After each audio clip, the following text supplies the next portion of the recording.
Magandang umaga, Pilipinas. Good morning, good afternoon, good evening from wherever you are joining around the world.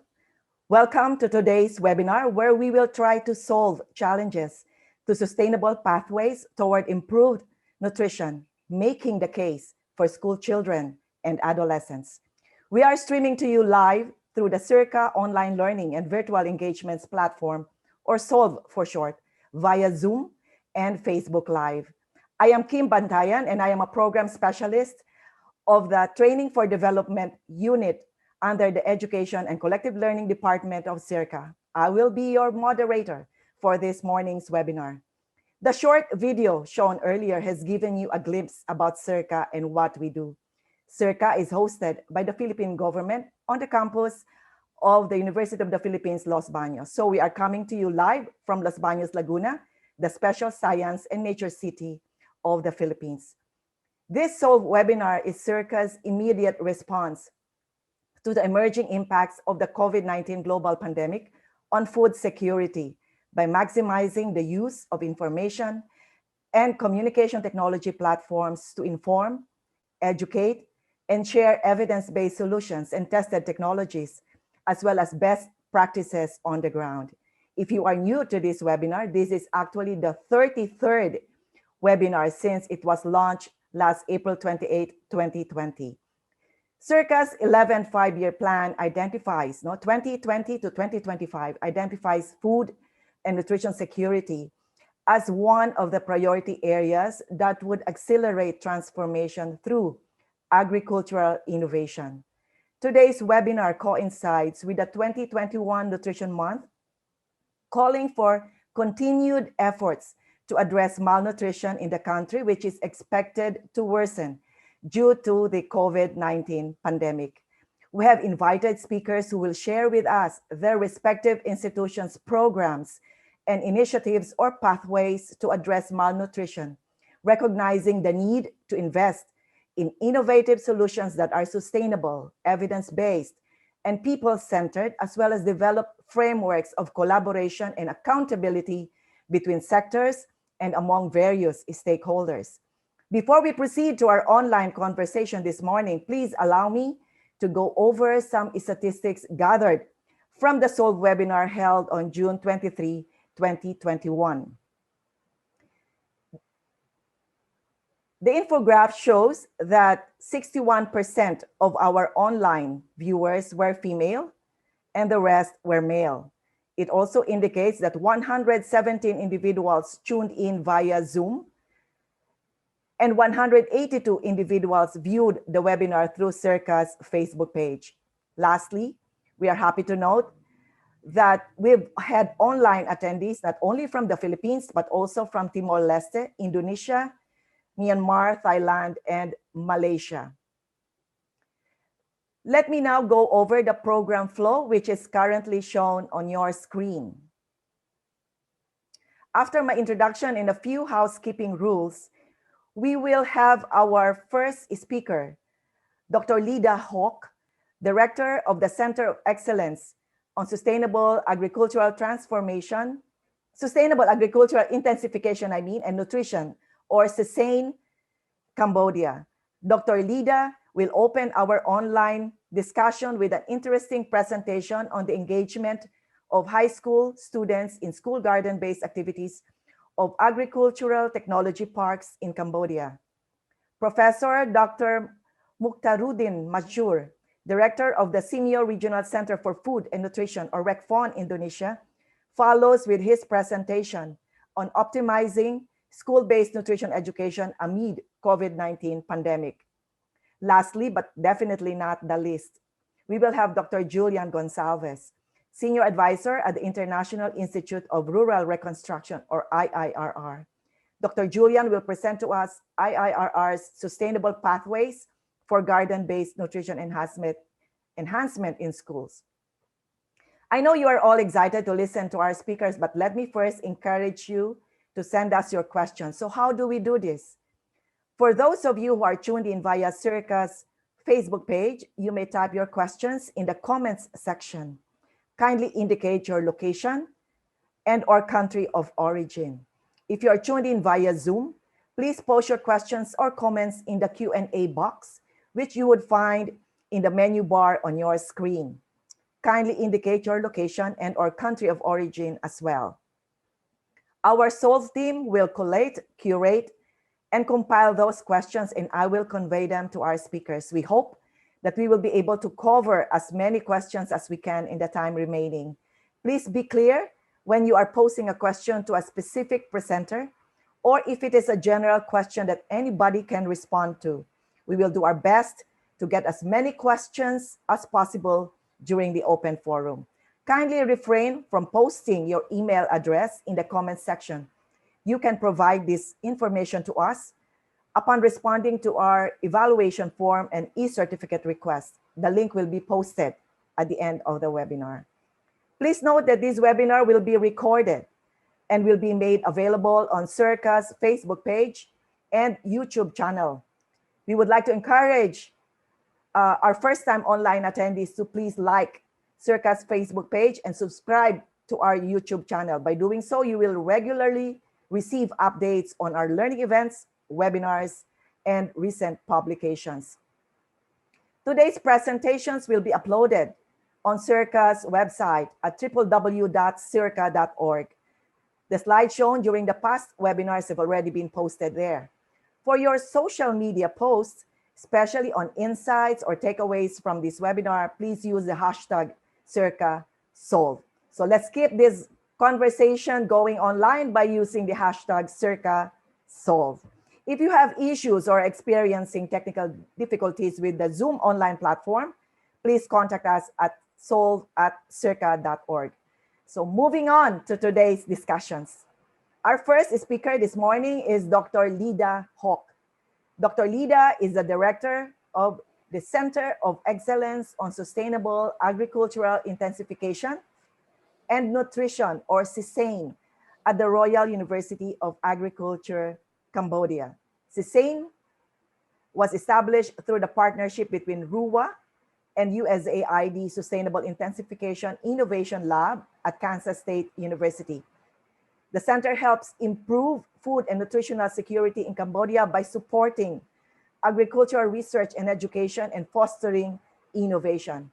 As part of his current agricultural research and development activities, he has been involved in the establishment of school gardens with a few secondary schools and technical and vocational schools to demonstrate and engage the youth in promising agricultural technologies and production methods. A recipient of the 2018 Distinguished Alumni Award from the North Carolina Agricultural and Technical State University, Dr. Lyda obtained his PhD in energy and environmental systems with emphasis on environmental soil science from North Carolina Agricultural and Technical State University, Master of Science in Agronomy from Konkan University, Thailand, and Bachelor of Science in Agronomy from the Royal University of Agriculture, Cambodia. Here to tell us more about engaging high school students in school garden-based activities of agricultural technology parks in Cambodia, please welcome Dr. Lyda Hok. Dr. Lyda, your presentation, please. Good morning, everyone. So again, thank you so much for the introduction. So here I'm Lyda. So currently I'm the director of the Center of Excellence on Sustainable Agricultural Intensification and Nutrition. So for today, I'm going to give a brief activity of what SAIN is doing related to the engagement of high school students in school garden-based activity of agricultural technology park in Cambodia. I'll get through a little bit before we start our activity to engage youth in agriculture. I'd like to give you a brief what SAIN and then what are the program of SAIN, and then we have one of the program called Youth in Agriculture program, and then I'll move a little bit what we've been doing related to the roles of agricultural technology park in school gardening, and then we will show you a little bit our plan, because we've been established since 2016, and then now we are in the 5 year, and then we will have another 4 or 5 years to continue our activity too. So we have some of scaling plan based on the evidence we have found from our previous activity. So just brief about SAIN. So as mentioned in the introduction, so SAIN was established by the partnership between like Royal University of Agriculture and the United States Agency for International Development through Kansas State University. So we had the official launch in back to September 2016. So about 5 years old now for our center, and then we have a lot more to really move our activity. So we have the goal to really foster private sector innovation and agricultural research, and you see here like education and training and public sector capacity building through improved collaboration and knowledge sharing, focus on improving food and nutritional security in Cambodia. So for SAIN, we do a wide range of activity on agricultural research, education, and training, and then we do both like private and public institutions. We work a lot with private sector and public sector, also like students, scholars, to really figure out a way to improve our food and nutritional security. So based on our activity, we have like 11 programs here. So we have like extension program, youth in agriculture program, scholarship program, lecture series that we invite like resource people to share their experience or their research. We have disease research support program that we provide some like grant to undergrad and graduate students here in Cambodia to improve their research quality a little bit. And then we have like laboratory improvement program that we provide some funding to some laboratory to be more equipped in order to do like more research, as well as like to provide some services. And we have internship program. So we like to serve as the bridge between like the fresh graduate and the employment. So that's why we established one. This is like the 6-month internship program. So a lot of activity with like fresh graduate, like kind of they are also the youth. And research and innovation program. So we also provide some funding to like researcher to develop the idea into any research or any product. So, and then also like partnership program, we build more partnership and fund identification and mobilization program. And the 11th one is the agricultural networking program. So as you see, one of our program here is related to youth in agriculture program. So it is related to the webinar today that where we focus on the engagement of the youth. So why we established this program like youth in agriculture program? So as you know, like I believe like not only in Cambodia, but also the other part of the world too, the engagement of youth in agriculture like start decreasing. And then you see like there, and then they start like ignoring the agriculture, and then they turn to the other sectors like in that other industry or tourism. So that's why a lot of challenges in the farming communities to have like enough labor to produce food for the people. So this program aims to encourage youth participation and change their negative perception in agriculture. As you know, like whenever we talk about agriculture with youth, usually they like automatically they think like it's very laborious, and then they don't want to really engage because they like to move for some other activities like other sectors. So that's why we try to implement like some activity based on experiences from the other countries or other institutions, and then we integrate in our activity to really get their participation, and then we hope they learn more about the science behind agriculture, and then they start turn their interest into agriculture. So this is why we established this program. And so how we implement this program? So in order to really get them in the program, we have been like working a lot with like some high schools, so and technical and vocational training school. So here in Cambodia we have like the 3-year like technical and vocational training. So after they are grade 9, they can go directly to technical and vocational training, where they will earn like about technical diploma. So in agriculture, so we engage there. And then we also work with local communities and to establish, we call like mini agricultural technology parks. So in the following slide, I'll go through a little bit what is like agricultural technology park. This is what we call for our activity. So far we have 5 agricultural technology parks that we collaborate with some institutions, and then we will establish like 2 more too. So this is where we've been working. So we have high school, we have vocational and technical training schools.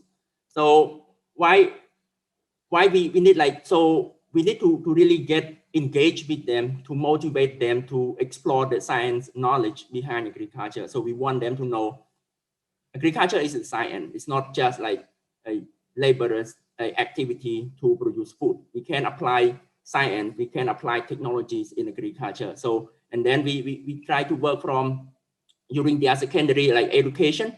So then we hope like they will enroll or major in agriculture in college after their like high school graduation. So this is where we've been like practicing, and then we also like we also get like some from our activities in the high schools, 1 high schools, and then a few of them like get enrolled here at RUA to get a degree in agriculture related. So this is one of the effort that we've been doing. So we also expect like after engaging with them, we hope like they accept and appreciate farming as a commercial business ventures.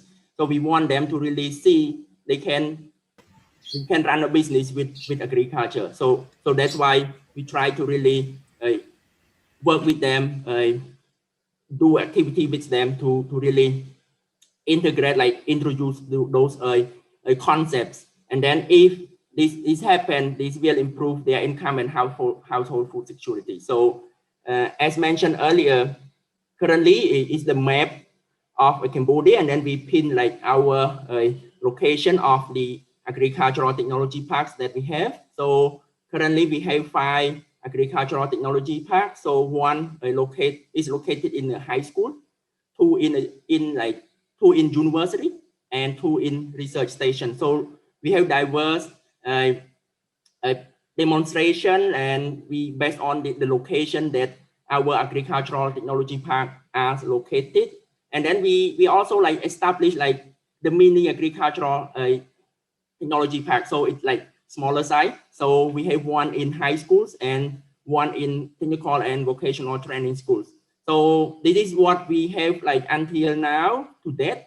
So in this year, we have been discussing, and then we have been communicating with the other partners already. So we will establish like 2 more like agricultural technology park in the other side of the countries. And then we also work with like 1 high school and 1 technical and vocational training school to establish like other 2 like mini agricultural technology park. So this is the plan. So I'll show you like this is just an example of the layout of whenever we establish agricultural technology park or mini agricultural technology park. So we have the layout, and then we demonstrate like various like agricultural management practices. So a student can engage, or even like farmer can access to learn those practices. And then if they are interested in any practices or any technology, we will provide further technical support in order like to allow them to apply the practices in their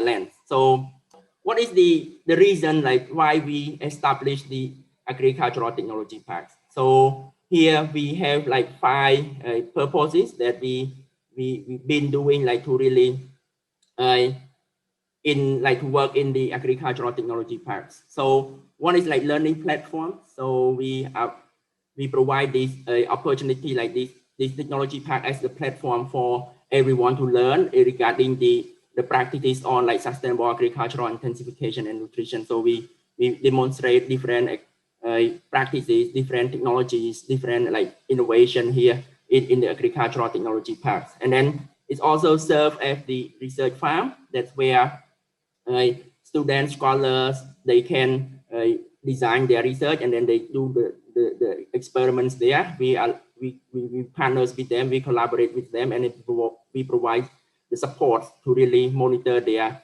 research. So, and then also the internship venues. So the internship venues, that, as I mentioned earlier, we have like the 6 month program, internship program. So the interns will get both like hand-on practices and also like the theory. So we have different modules. So they will go through those modules, and then at the same time they will practice in our agricultural technology park and also the farmer networks that we are working with. And another objective of the agricultural technology park is the synergy program with partners. So we try to bring all programs, like all the partners together to really put their demonstration or conduct their activity in our agricultural technology park. It serves as like an extension hub, actually, to allow like farmers, stakeholders to access to any like promising agricultural technologies or to build a network out there. And also like ATP also serve as the private sector engagement platform. So we also bring the private sectors into our agricultural technology park to really demonstrate their products or work with us in terms of like introducing a new technology. So we've been working with them. So based on the 5 purposes here, we see like learning platform and internship program is where that we can engage the high schools like students to work with us, like to really get into a real practice of the agriculture. So after we work with a high school. So as you know, like students, they sometimes like even like in the rural areas, based on our experience, they still like they might not be interested in like agriculture, even they are in the rural area. So the ways that we try to find mechanisms to engage them and then turn their interest to agriculture, as you know, like they are like really the future of the food security. So we need to build them. We need to change their mindset a little bit to really get into agriculture. So first that our activity. So first we establish school gardens, or we call like mini agricultural technology park, the same like form, the same like setups, and then in the campus of the high schools or the technical vocational training school. So and this school garden is served as the learning laboratories. So the way we engage with this one, we work with the schools, and then they have the time allocation for agricultural course. Like usually they have 1 hour per week.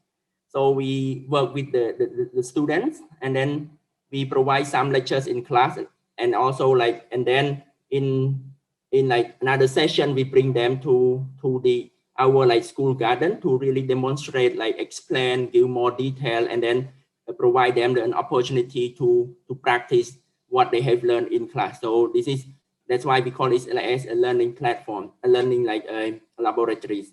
And after like, so what are the technology that we bring to put in the school garden? So as mentioned earlier, so our agricultural technology park, we set up the demonstration of best management practices, like best agricultural management practices.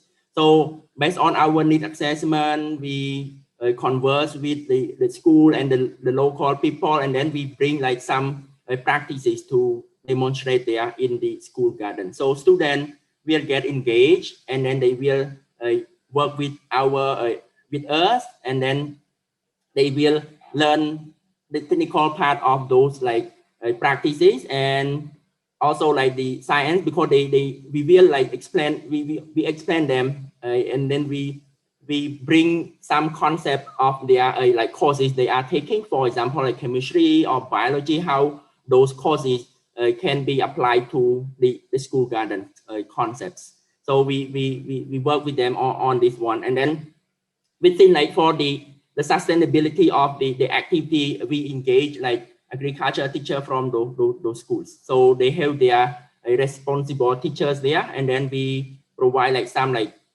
training or discussion with their teacher. So they will be the one who will continue out the activities in the campus, in the school campus. So the reason that we try to really engage and work with those high school students, because we believe like they might learn there from the school gardens, and also even though their parents are at home, after seeing those activities, they might bring what they have learned from the school related to agriculture, like agriculture with us, and then they might bring that one to tell their parents, and then later on, if their parents are farmers, they might be interested in coming to visit like the agricultural technology park. So the extension of any technology will happen there. So that's why we introduce those practices to like the student and work closely. And also we have some like activity to really train them how like, for example, in the lectures we mentioned about like the nutritional value, why we need like food like vegetable, whatever they are from meat. And then this is just like to really encourage them like to think like agriculture is very important. So that is the reason that we've been doing in the school gardening with those high schools. So this is like, so after like our activity with those high school and technical and vocational training schools, we now like from 2021, we will extend more activity to the other schools. So by inviting like the existing school that we collaborate with to share some knowledge and experience with the other high school to convince them to set up some school garden. And then from our side, we still like provide the technical support to set up those like school garden.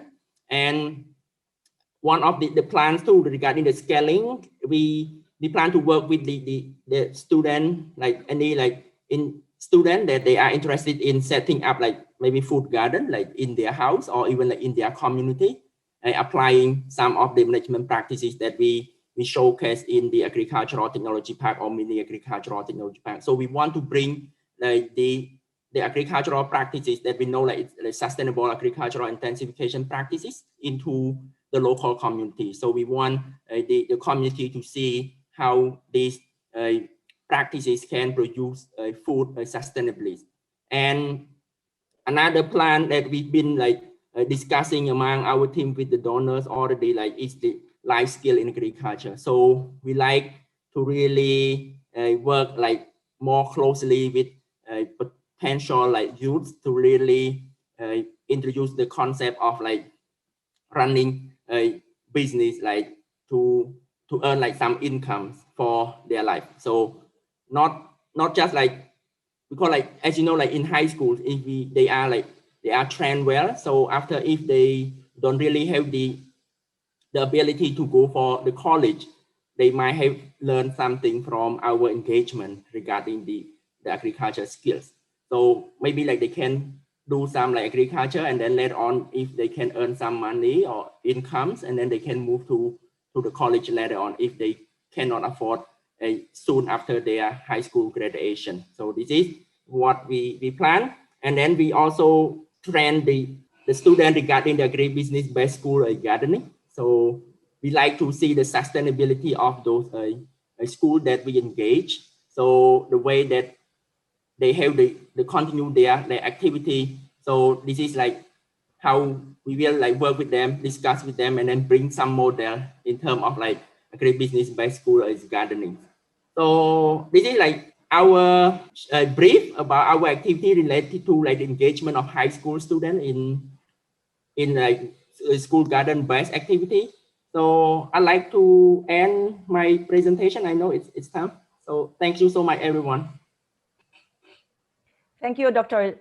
Lyda, for your interesting presentation, which gave us a glimpse of SAIN's efforts in engaging the youth in agriculture through the agricultural technology parks and the mini ATPs that SAIN has established in various provinces in Cambodia. by partnering with universities, high schools, technical and vocational schools, and research stations. As Dr. Lyda mentioned, these ATPs showcase some of the best management practices on sustainable agricultural intensification and nutrition. These ATPs also aim to enhance the agricultural science knowledge of the youth on food and nutritional security by providing active or hands-on practices, thereby cultivating the students' interest in agriculture. So thank you so much, Dr. Lyda. We'll get back to you in the open forum. Our next speaker is currently the director of one of SEARCA's sister SEAMEO centers, the Southeast Asian Ministers of Education Regional Center for Food and Nutrition, otherwise known as SEAMEO RECFON. A professor at the Department of Community Medicine, Faculty of Medicine, Universitas Indonesia, Community Medicine Department. Our speaker is also a medical doctor by profession and holds a PhD in Health and Community Care from Leeds Beckett University School of Health and Wellbeing, United Kingdom. He's also the former head of Center for Hajj Health, Ministry of Health, Republic of Indonesia, former director of Occupational Health and Sports Health, Ministry of Health, Republic of Indonesia, head of Community Medicine Department, Faculty of Medicine at the Universitas Indonesia, and former head of Occupational Medicine Specialist Residency Program, Faculty of Medicine, Universitas Indonesia. Ladies and gentlemen, please join me in welcoming Professor Dr. Muchtarudin Mansyur, who will talk about optimizing school-based nutrition education amid COVID-19 pandemic. Dr. Mukhtar, the screen is yours. Well, thank you very much, distinguished moderator, for very nice word to introduce me. And please allow me to share the presentation. Again, distinguished moderator, SEAMEO, SEARCA director and teams, all organizing committee members, the panelists, Dr. Lyda Hok, Dr. Julian Gonzalez, magandang umaga, good morning, sawadika, selamat pagi, assalamualaikum. A pleasant for me presenting the SEAMEO RECFON nutrition education related activities entitled Optimizing School-Based Nutrition Education amid COVID-19 pandemic. The presentations online today is at glance of SEAMEO RECFON and the challenge of nutrition education and promotion amid COVID-19 pandemic, and then I will continue with some adjustment activities of school-based nutrition education amid COVID-19 pandemic. First, allow me to briefly give you of SEAMEO RECFON's vision, mission, and theme.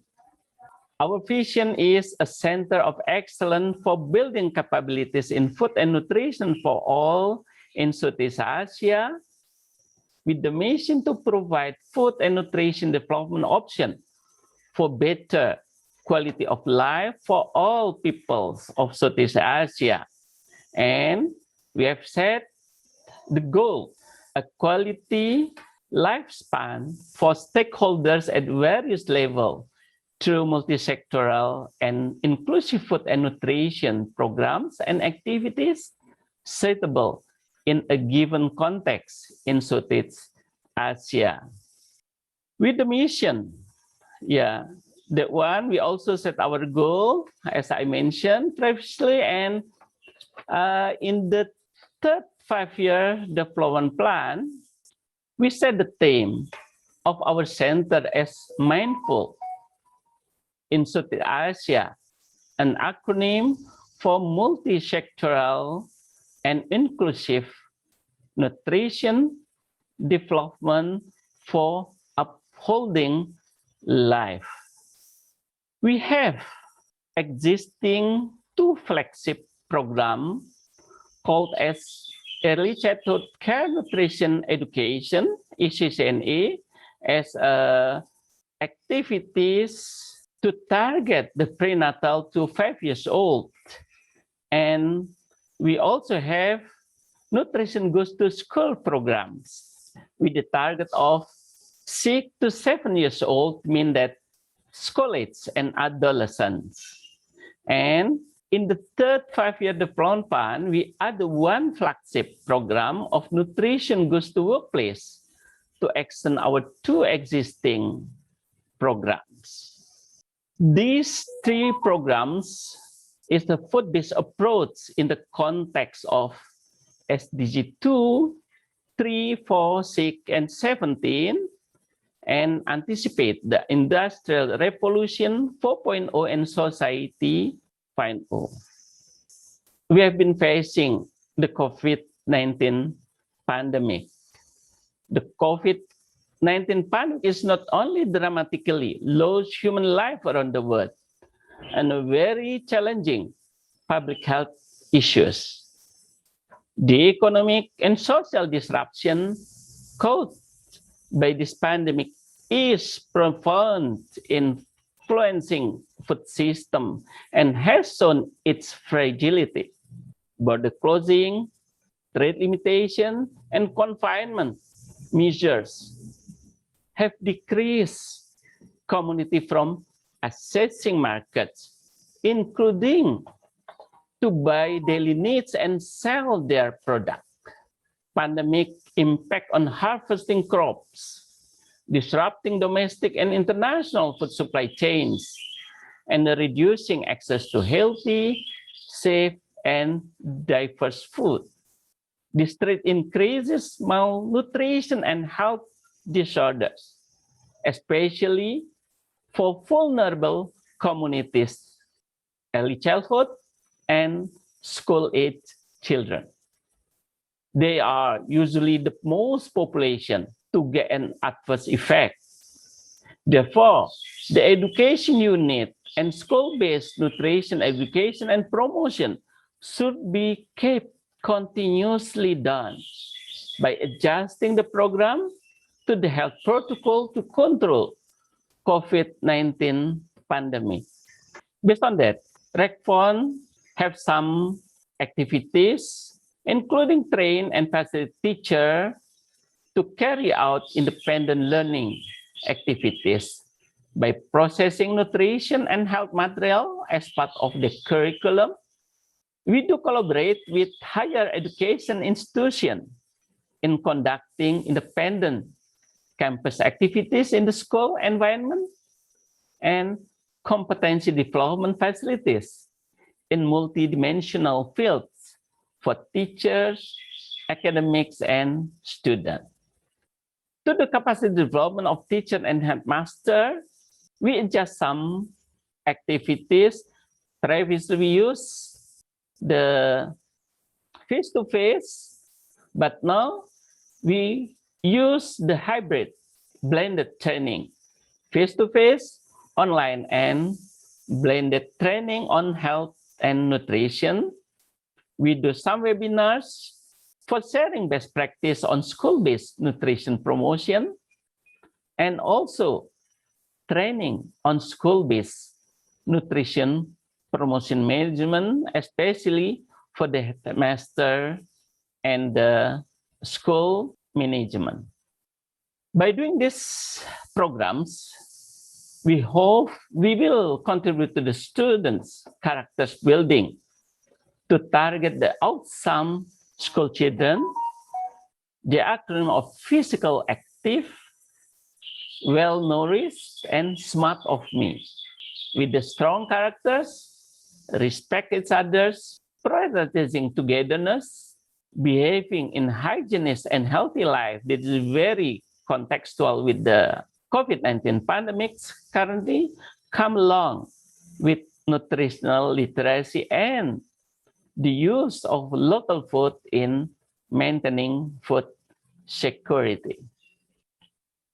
To adjust the restriction of movement and face-to-face activities, We use webinar series we call as NGTS solution as a forum for teachers to share their best practice on school-based nutrition promotion innovation. This webinar is very effective to continuously provide the technical assistance for the school to continue their activities in doing nutrition education at school. We do this hand in hand with academic partners to moderate the session, and we open this not only in Indonesia, but also in Southeast Asia level. We really invite you to join our educational program for academic and student. We have 14 postgraduate training that can be applied. We just 4 or 5 postgraduate training mean that we still have some more postgraduate training related to the nutrition. For this, we also provide some fellowship program, online lecture series, webinars, including what I mentioned previously, and also in-country courses. For example, Dr. Lyda Hok in Cambodia, we do collaboration with SEAMEO, TED, and NIPH, I think, National Nutrition Institute and Public Health. The other activities at the graduate student intensive program to bring the graduate student to have the event for students to be independent, adaptive, creative, and high-order thinking skill learning. By expose them with multicultural and multidisciplinary problem-solving training to facilitate them with the competency development in the multidimensional field with soft skill abilities for the work. Until now, we have some beneficiaries in Southeast Asia and beyond, although it is very beginning. In total, 136 partner schools at all levels from all over Indonesia has been participated in teacher training on nutrition, hygiene and sanitation education via face-to-face mode, trains 2,636 teachers from 2024 schools via online mode on the topic of nutrition, child development health in Indonesia. 865 schools has participated in Nutrition Goes to School solution in 2020. 10 school teachers received grants to conduct classroom-based research on Nutrition Goes to School and early childhood care nutrition education. 13 school and university send their students for internship, including from Myanmar, Cambodia, etc. And 16 higher education institutions participated in community development activities, including University Philippine of Los Banos. I remember that we have the collaboration program of what we call as CNLP, Southeast Asian Nutrition Leadership Program. Please allow me make the conclusion of my presentation that we are facing the COVID-19 pandemic. And the COVID-19 pandemic fragile the food system and threat to increasing malnutrition and health disorders, especially for children. To alleviate nutrition problem and ensure healthy human capitals, we require food and nutrition education at school and also in educational units such as kindergarten. And Indonesia, we also called as Pendidikan Anak Usia Dini, early childhood education unit. And food and nutrition education programs have been implemented as part of extracurricular activity. Likewise, food and nutrition education is an important part of building the future generation amid COVID-19 pandemic. Well, thank you for your kind attention and listening. Maraming salamat po. Back to you, Madam Kim Rosario. Thank you very much, Dr. Mukhtar.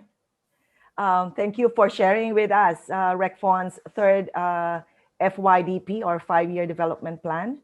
The center's existing flagship programs on nutrition and from prenatal to adolescent stage.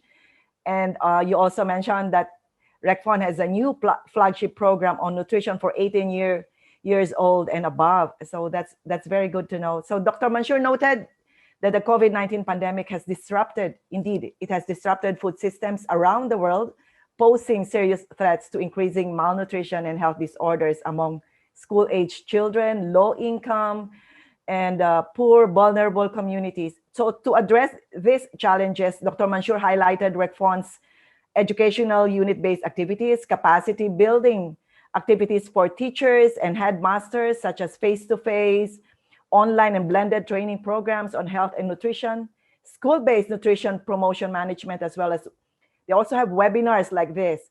So these capacity building programs have benefited more than 2,000 teachers in Indonesia alone. In closing, Dr.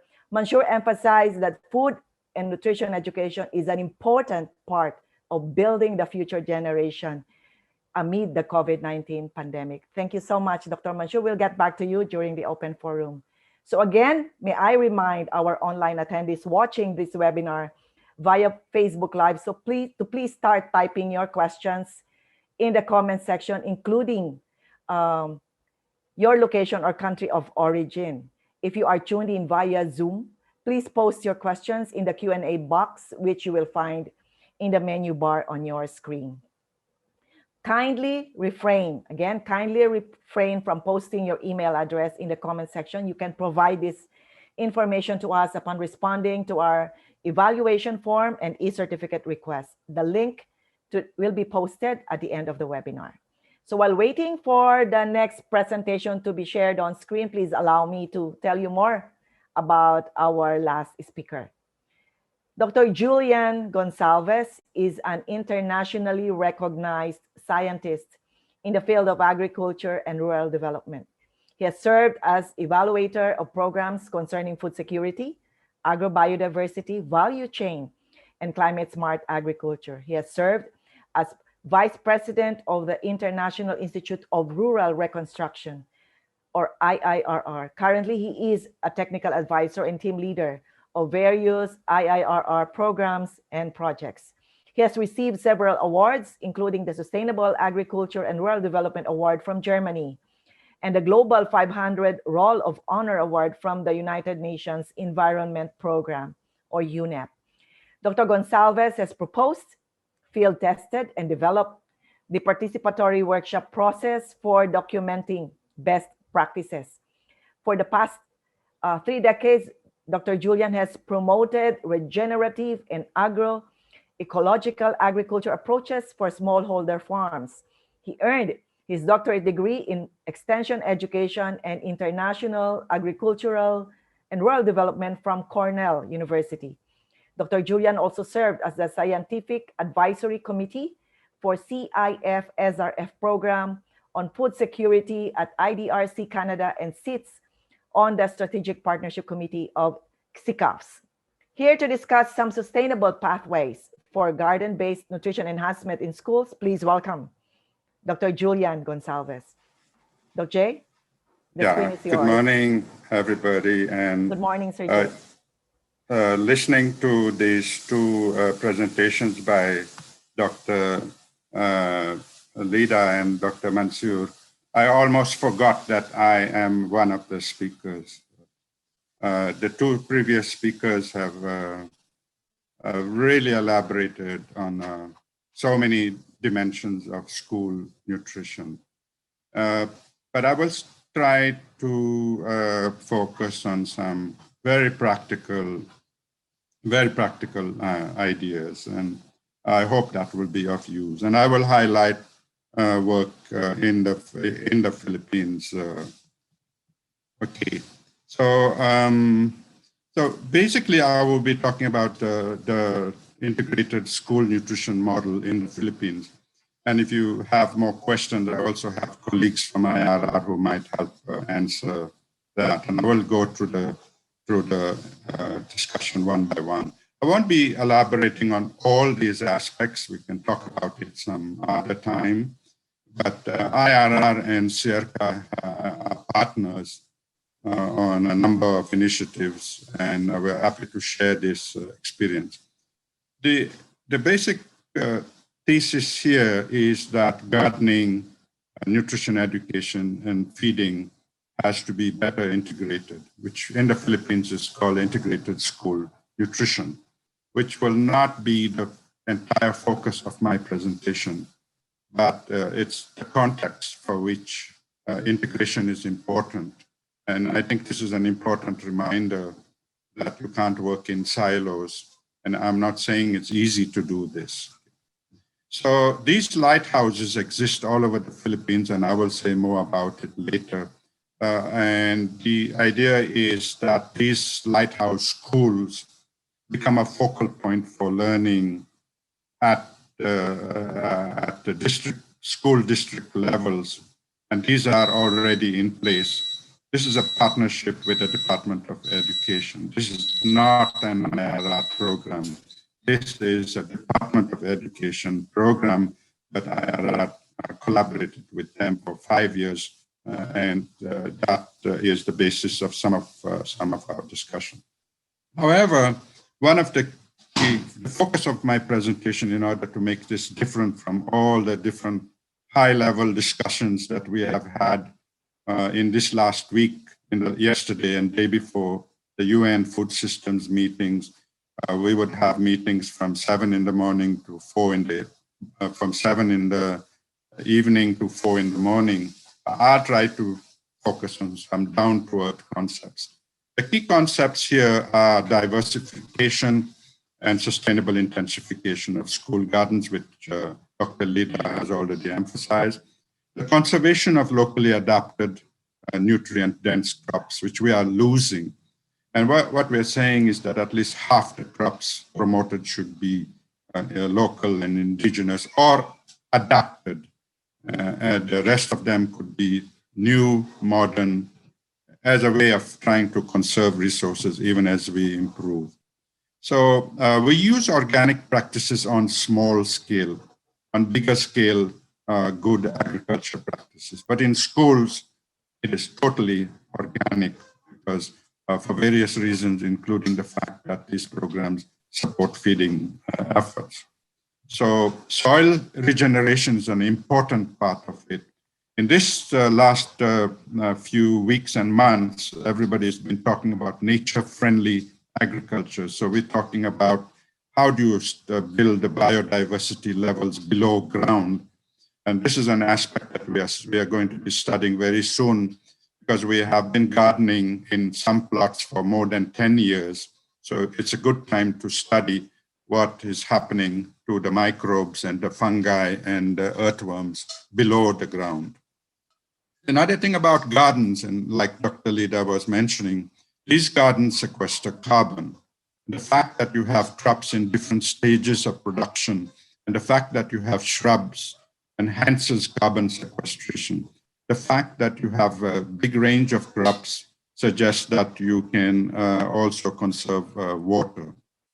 Now, the school feeding program, which I will not elaborate on, but if there are people who are interested, my colleague Emily, who is also attending, might make some additional comments here. But this was collaborative work with IDRC and the Food and Nutrition Research Institute, where we actually monitored for over a period of time the benefits and nutritional benefits as associated with feeding. This is not the subject of my presentation today. And of course, nutrition education, which was also emphasized by both my previous speakers, emphasized the link of understanding value. At the end of the day, it's behavioral change. It's not about knowing the value of vegetables. People can rattle out the value, nutritional value of vegetables, but when you come back home, they might not be eating it. So it is about behavioral change. So this is something that you work on. Now, the project that I was referring to, everybody has now emphasizing evidence-based advocacy. But this was a 5-year action research project undertaken with the Department of Education and IDRC Canada. And so, again, without elaborating on this, it takes phases. It takes time to scale out. You cannot plan and blueprint scaling out. You've got to walk the process, because the one scaling out is not us, but government. So this involves a process of going over a period of time. And I think all of us make small contributions in different ways to what is happening. And IIRR is not alone in this effort. There are a host of partners, particularly now. So at this point of time, these are kind of numbers we're looking at, which becomes the basis of the lighthouse. The lighthouse, as you will see later, is a focal point for learning on these biointensive systems. When the Secretary of Education visited one of our gardening projects, the emphasis on science education was highlighted. So here we use deep dug beds, encourage deep rooting, not routing, weed control. During the floods, we had 5 days of rain in the last week. We were able to see our school gardens survive the floods. Of course, not 3 feet of water, but continuous rain as we have in the uplands. So this is really important, because you can flood out the microorganisms, you can flood out the roots, and you can kill the plants, which is a big issue which we need to prepare for in the future. So this is the classic model. We have no plastic, we have nothing extraordinary. You don't need the 10-day training program. You can learn to do this as part of a visit. So deep dug, intensive systems, highly organic, and we are happy to share with you the materials, and I have provided you links at the end. So these are diverse because that reduces the insect problems. And these are mostly indigenous vegetables, with about half of them being modern. And we also use the vertical space. All of this we're happy to share in the at the end of this slide. There are some links. These are all school garden. This is compatible with other systems that are being advocated: the landscape gardening, edible gardening, container gardening. One of the challenges we have is the competition.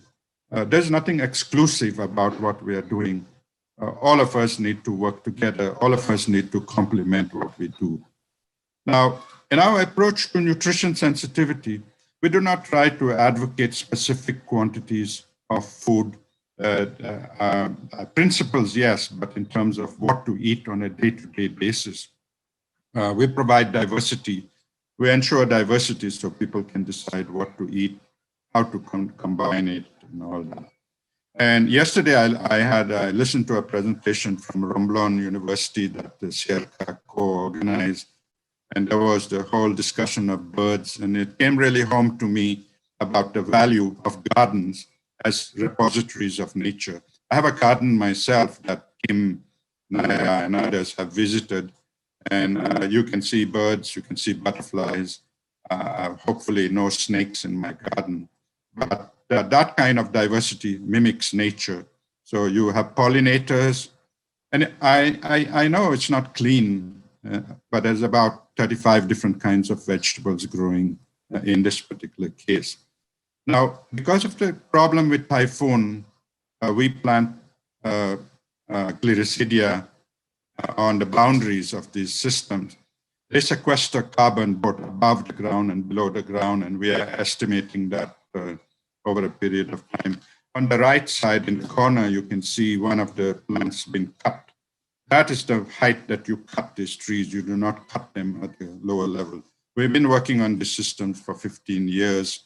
One thing we know, and we have actually a video that captured this garden during the typhoon, the trees were swinging and the plants were safe from the typhoon. So we're going to try to advocate this very widely over time. Now, one of the things this does is to create a microclimate. These microclimates are very important because they reduce the temperatures. In our garden, the temperatures are about 2 degrees less on a typical summer day. So it's very important that we ensure that shrubs and trees are part of the system. And I won't go into this, but we will, with the help of some university faculty, we will be studying about below the ground biodiversity, not just above the ground biodiversity. I think we need to value this, and we can do that in our schools.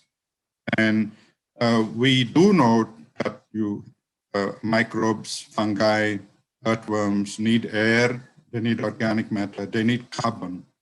So we're working on both above and below ground biodiversity.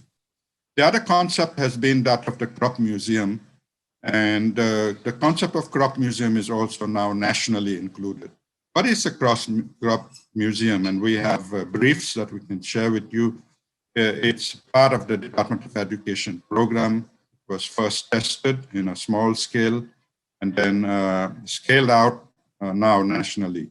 This is where schools maintain diversity. This is also a seed facility, and it's a part of the Gulayan program of the Department of Education. Schools share seeds, whether they are modern or they are local. You have seed exchange facility. So that's a lighthouse school. The lighthouse school is where you have an integration of nutrition, education, feeding, and gardening. That's the difference between. Crop museum is just a conservation of agrobiodiversity. Every lighthouse school also conserves biodiversity. So this lighthouse school concept, which is implemented now entirely by the Department of Education, IIRR has no role in it, other than providing some guidance and mentoring over time, is where the integration takes place.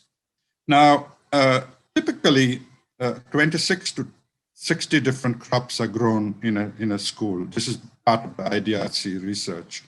And about 11% is used in the canteen, about 6% is sold, some are given free, and the rest is used in the integrated supplementary feeding program on the right, the blue.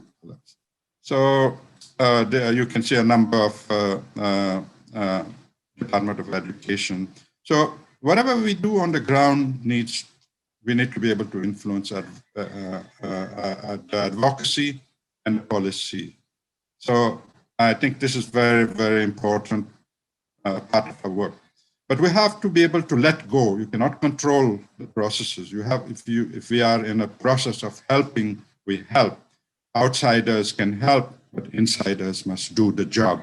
That is the way to ensure sustainability, which is the focus of this particular presentation today. So that is all about integration. So I can imagine that, so now the Department of Education invests in all of these schools across the country. So there is data of different kinds that you can see. And this was in fact included with the Food and Nutrition Research Institute. It involved blood extraction from children over a short period of time in order to assess the impacts of it. We also have Facebook, two Facebook programs with about 2,000 teachers.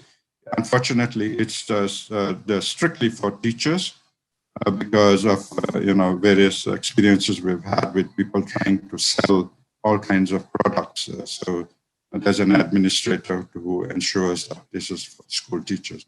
So this is what I was referring to. It will be made available to all of you. So somewhere here you can see the book that SEARCA and IIRR and Biodiversity International collaborated.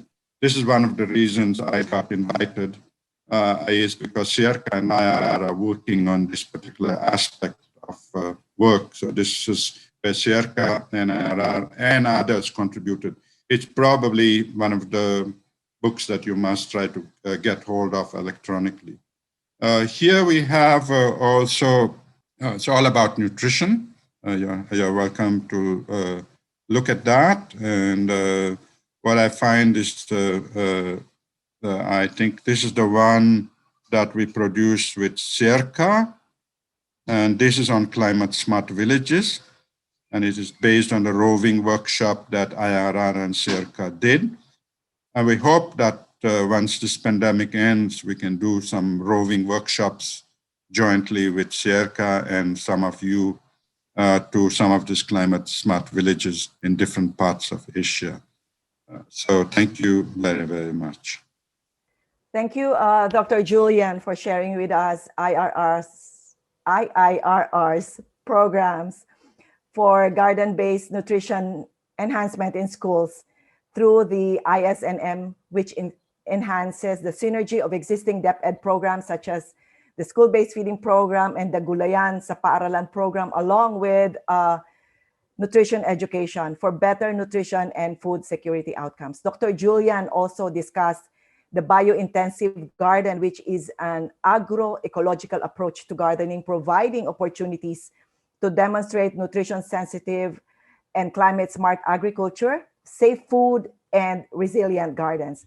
The Crop Museum that Dr. J presented is actually a garden where teachers, students, and community members can take a look at the diverse range of nutritionally relevant and climate hardy vegetables. I have been fortunate to visit one of these crop museums in one of the schools here in Laguna before the pandemic struck. So we hope also that you check out IIRR's website for knowledge products that you can download for free. Okay, thank you so much, Dr. J. So with that, we just ended all the presentations. Let us now move on to the open forum. We have questions here lined up for all our speakers. The first one that I see on my screen is a question addressed to all the speakers, okay? From an anonymous attendee, how are your program interventions sustained? Or how do you propose to sustain these program interventions after, let's say, the funding has ended, or after the program has ended, after program cessation? So may I hear from Dr. Lyda first? Okay, thank you. So as we discussed, usually we see like the sustainability of the activity usually end after the funding end, right? Most cases, we know that one. Mm-hmm. So the way that we are prepared to really get this activity sustained now, we introduce like some kind of like school garden, agribusiness, like school garden based concepts. It means like we try to really train them, to coach them, to be like able to run like to do it like as a business. So after like doing some production, they have like the market to sell, even like in the school, so the school can generate the income and then invest back to the activity, and then they like back and forth for those income. So this is the way that we are thinking like for our activities in the short periods of time. So we train them regarding the agribusiness, like so they can sell their produce from the school gardens. Yeah, so Dr. Lyda, you are training them to become entrepreneurs or agripreneurs. Yes, yeah, in order to sustain the program. Okay, how about Dr. Mansyur? Well, for the program, for the Flagship program, we have some grades for the activities of the school. We start with the socialization, and then we continue with the orientation. After that, we classify the school who have done the activities as the active level, and then we try to improve their capacity to be the role model for the other schools. So the sustainability of the activities can be kept and ensured. Yeah. Okay, so you establish models. Yeah, technical assistance is the key. Yeah. Okay. Thank you, Dr. Mansyur. Dr. Julian, your thoughts? Yeah, I will make one comment and I will ask Emily to make another comment. Yes. So my comment, since I've been working on this for some time, is that you got to keep it simple. You've got to keep it low cost. You've got to focus on the principle. And you got to let the local schools feel like it's their program of their own. So they are empowered. So that's my first quick answer, and Emily might make an addition. Okay, Miss Emily. Yeah, hi, good morning. Hi, thank you for joining us this morning, Miss Emily. Yep, nice to meet you. Yes. Thank you. See, for this, when we were conceptualizing this, we're really looking at scaling and sustainability. And I think there are two main questions for sustainability. One is, can they do it? And second is, do they have resources for it? So we really did a lot of capacity building. So in terms of how to implement the integrated school nutrition program, in the beginning, we already have the Department of Education as our implementing partner, even during that time when we were doing the model building. So we are so confident that after the project finishes, they themselves will be able to roll out this particular model.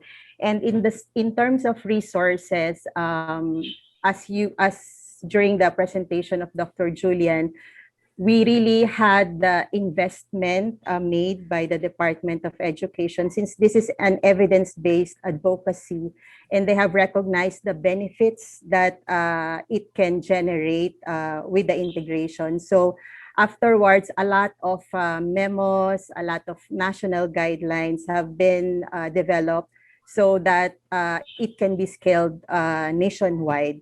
So up to now, after we ended in 2018, so the program still continues and it's now under the Department of Education.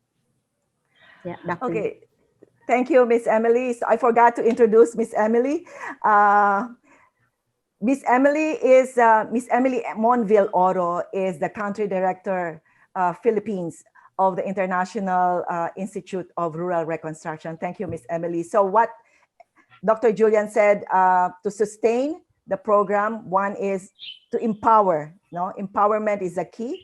And then also from Miss Emily, capacity building, and partnering with this, with the schools, and at the same time, coming up with policy or institutionalizing this, right, Miss Emily? Yep. Okay, so I got it right. Okay, so that's it. That's the first question. The next question is for Dr. Lyda. Dr. Lyda, what integration did the program apply to cater to the need for interactive learning through the agricultural technology parks during COVID-19 pandemic? This one is from Miss Jamie Alvarina. What integration did the program apply to cater to the need for interactive learning through ATPs during COVID-19 pandemic?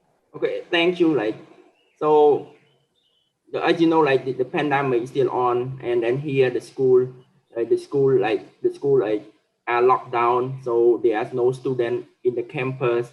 So, and then we are not allowed to really gather people in any activity. So unfortunately, it's very hard to really have the activity in the ATPs during this pandemic.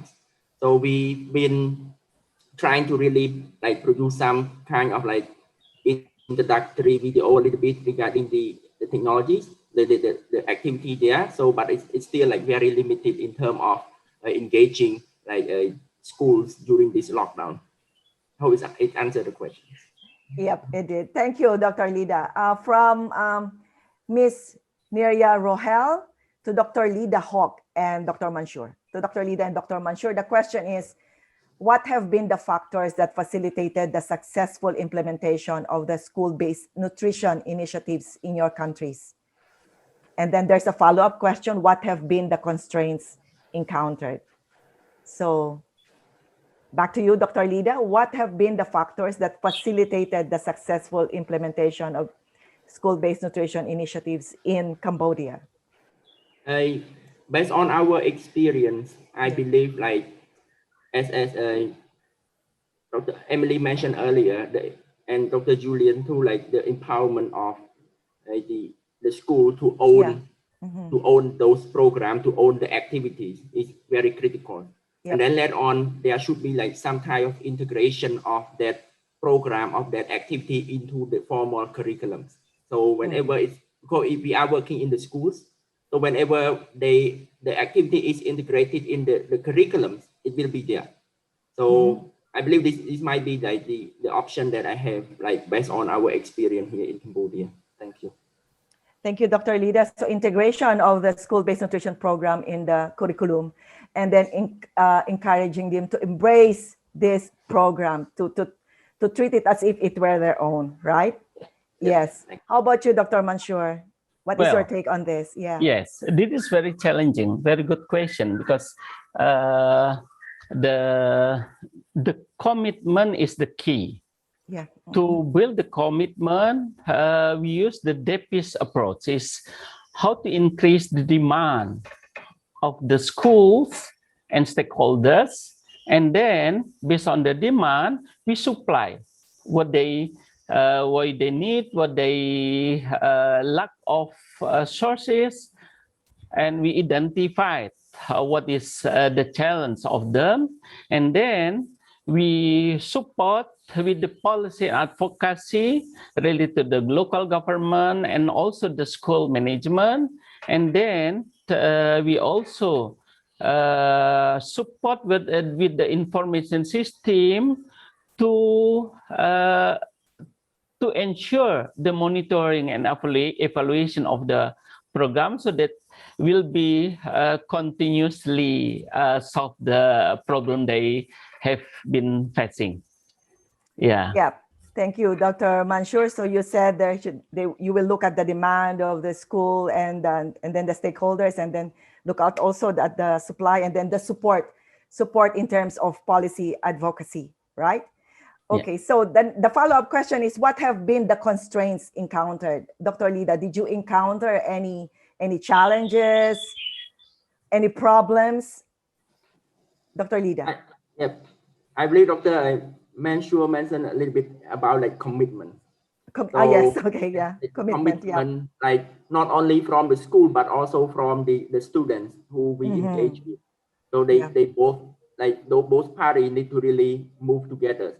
So I think the critical one that we have, like the commitment, if they really want to make this happen, or they just like, okay, just so with the activities. So yes. Yep. Thank you, Dr. Lyda. So commitment is also a very important factor for the success of the school-based nutrition programs. Dr. Mansyur, so any other additional thought? Yeah, the other constraint of the teacher to conduct this is the time limitation of them. They have been facing the time limitation of a lot of things to have been done.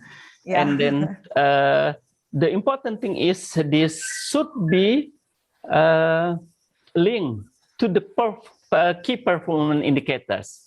If it is included the key performance indicators of the teacher, they will easily to conduct these activities. And the other thing for the student, in some school, we suggest for provide the score. For example, if they didn't involve in the school gardening, they will not be able to get the A score, the highest score. Although based on the test, based on the written test, they have the high score, but if they don't involve in the school gardening activities and nutrition education, they will not be able to get the high score. Yeah. Okay, so what you are saying, Dr. Mansyur, is that this, for us to be able to get their commitment, is this should be linked to the key performance indicators of the teachers. Yeah. Okay. Sometimes the structural model should be applied. Yeah, because the teachers are already pretty loaded with all the work that they do, and then they also have to do this project in their schools. Okay, thank you so much, Dr. Lyda and Dr. Mansyur. For Dr. Julian, here is a question from Hem Sophie Room. Okay, Dr. J, between raised beds and in-ground beds, deep beds, which one is suitable for any soil texture? I think he's asking about the big, the biointensive gardening. Yeah. We've been promoting the deep dug raised beds for 30 years now. And there's no question in my mind that it is the right way to garden, particularly in the context of climate change, because deep soil profiles maintains a microbial life, allows for roots to go deeper down and to be able to manage with climate change. Also, if you have excess rain, it gets absorbed quickly into the bed. And we have seen this last week. And so there is more air. And if you're talking about sequestering carbon in the soil, if you're talking about reviving soil life, there's no question in my mind that. And when we talk about deep, we're talking about only 12 inches deep, not deeper than that. Thank you. Okay, I hope Dr. J was able to answer your question, Mr. Hem Sufirum. There's another question here, I think, that could be answered by Dr. Lyda and Dr. Mansyur. Because of the pandemic, most students are now doing online class. Thus, they cannot go to school and cannot experience or interact with garden activities in school. How can we encourage students to perform garden practices at home so that they too can start these practices? Maybe you can also chime in, Ms. Emily. Yep, we start with Dr. Lyda. It's very critical here. Like, so the idea that I believe like the idea that we can encourage them to do like maybe home gardens is we need to really show like how the home garden or the food garden in their respective home can provide like nutritional food to them or maybe safe food to them. So, but it's very critical. Like, so it's hard to really get the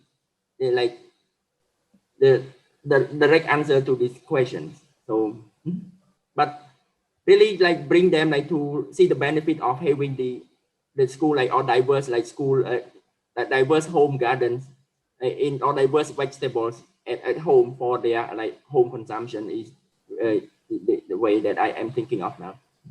Yep. Yes. Thank you. Miss Emily, any answer to the question? Any rejoinder? Yep. Yeah. You know what I have observed is there are still a lot of online sessions that are now conducted. Most recently, the Youth for Development Unit of the Department of Education here in the Philippines conducted a webinar for the youth linked to climate change. So what we did, we were invited also to share the integrated school nutrition model and focusing on the importance of home gardens.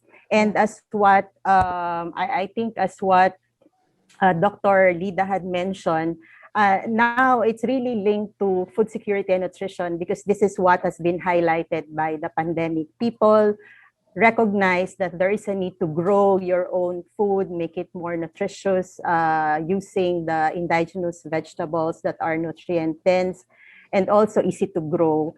And I think that is one way that we continue our nutrition education, although definitely the virtual methodology is very limiting. Yes. But I think that's the best way that we can do for now. Yeah. Yes. Thank you, Miss Emily. Very well said. Dr. Mansyur.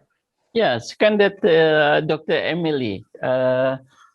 some schools conducted a virtual education for home gardening.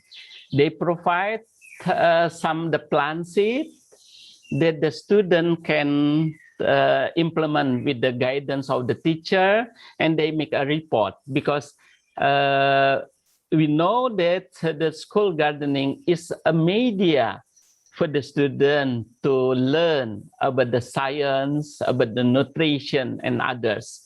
So that's why the target for home gardening is not to produce as the target at the school garden, the real school garden, but just to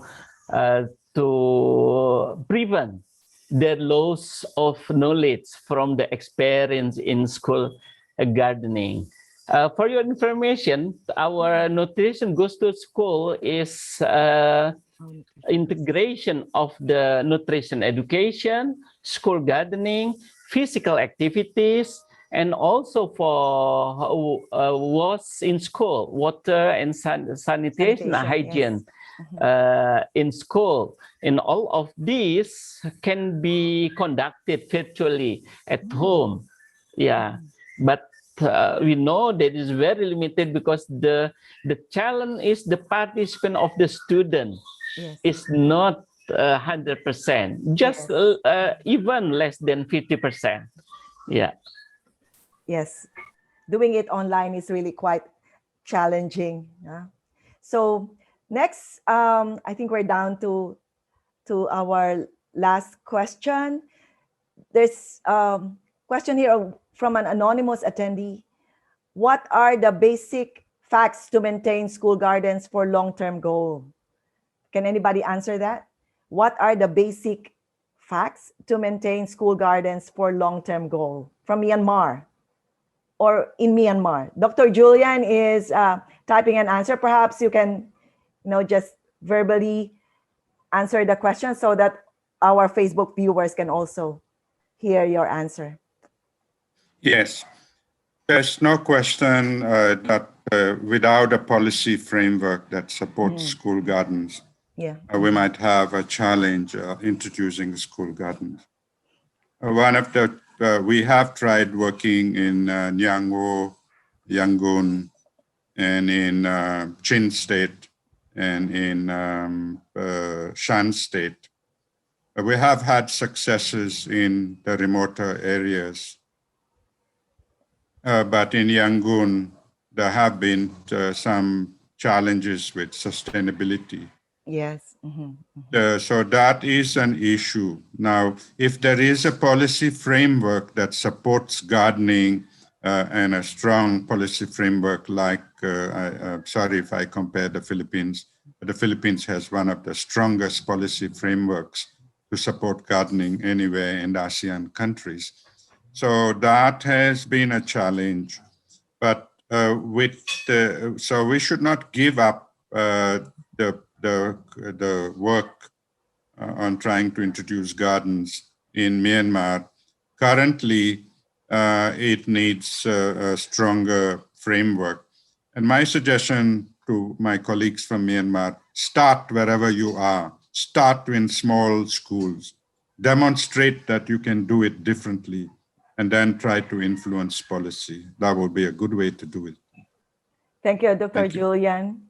I think I can entertain one more question, one last question. This one is for Dr. Lyda. From Jamie Alvarina. What are some of the negative perceptions on agriculture that the youth have in their minds that you targeted specifically? So here, I think like it might be similar to the other part of the world too. So youth always think agriculture is laborious. They don't want to engage. They want to look for the other option to work in the other option, not with agriculture. So this kind of a negative perception about agriculture. I think that's also the perception in the rest of the Southeast Asian countries that agriculture is laborious.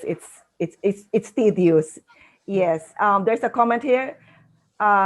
Lighthouse School is a very good tool for training our children I think this one is for Dr. J. Lighthouse School is a very good tool for training our children to love produce from nature. For now, many of our children love only processed foods. Yes, and they don't like vegetables. So thank you so much, Dr. J, for that, for your presentation. Okay, so that wraps up our open forum for this morning session. We have some more questions lined up, but in the interest of time, we will be sending your comments and questions to our speakers for them to answer, and we will share them via email to those who answer the questions. So thank you, Dr. Lyda, Dr. Mukhtar, Dr. Julian, for sharing with us your respective institutions, programs, strategies, and initiatives that simultaneously address issues related to education, to food and nutrition, health, and the environment among school-aged children and adolescents. But before we close this webinar, may I ask each of our speakers this morning, if there is one thing that you would want our online attendees to understand and remember or take away with them as a result of this online conversation, what would that be? May I start with Dr. Lyda? We in the webinar related to like school children and adolescents. So my message, as Mom Kim mentioned, so to remember this webinar. So Yes. school children and adolescents are the future of food and nutritional security. So it's critical to educate them about farming and gardening as early as possible. Yes. Thank you, Dr. Lyda. Well said. Dr. Mansyur? Well, we know that future generation is our legacy. So we have to expose them as early as possible for the nutrition and health literacy. For this, the key is collaboration and commitment.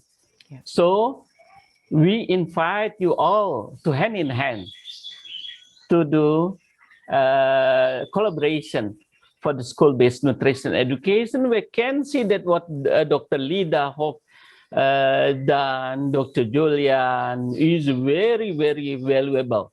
And if it's integrated in hand, it can be spread out, Yes. not only Southeast Asia, but also in beyond. Yeah, thank you. Thank you, Dr. Mansyur. Yes, I totally agree with you that collaboration, partnership with, including the private sector, with the academe, with the education sector, with the government, yep, is very important. Yeah, Dr. J. Okay. The pandemic has been a tipping point. We know that the pandemic has been the reason why we now value our food systems. The pandemic is now the reason why we value our local food systems more than ever before. This is the opportunity that all of us speakers and all of us participants, this is a time for action. We have more seminars in this year than in my entire lifetime. I have never had so many seminars and meetings in my entire lifetime. Of course, it was the pandemic. I hope in the new normal, we will continue to get back to the field and have more action, because it is climate action and nutrition action that actually makes the difference to people in the front line and in remote areas. So we are a great group. We are committed. So let's take full advantage. There will be new opportunities. There should be better funding, and let's do it collaboratively, like was mentioned by my speakers, co-speakers. Thank you so much. Thank you very much, Dr. Julian. So that ends our webinar this morning. But before we close, please let us know what you think about this webinar by following the link to a quick feedback form that is now shown on your screen. The same link will direct you to the request for the e-certificate. Your feedback will help us improve our online learning events. On behalf of SEARCA, led by our director, Dr. Glenn B. Gregorio. We would like to express our sincere gratitude to all of you, our esteemed panelists, for taking the time to join us today. It has been a pleasure to have you with us this morning.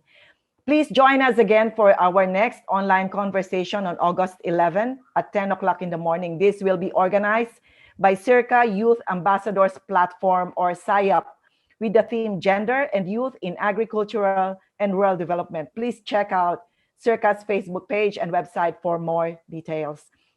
Let us help one another get through this COVID-19 pandemic. We hope that as we go along, we will be able to create a community of better, bigger, and smarter farmers and farming communities. I am Kim Bantayan. Stay safe, stay healthy, enjoy the rest of the day.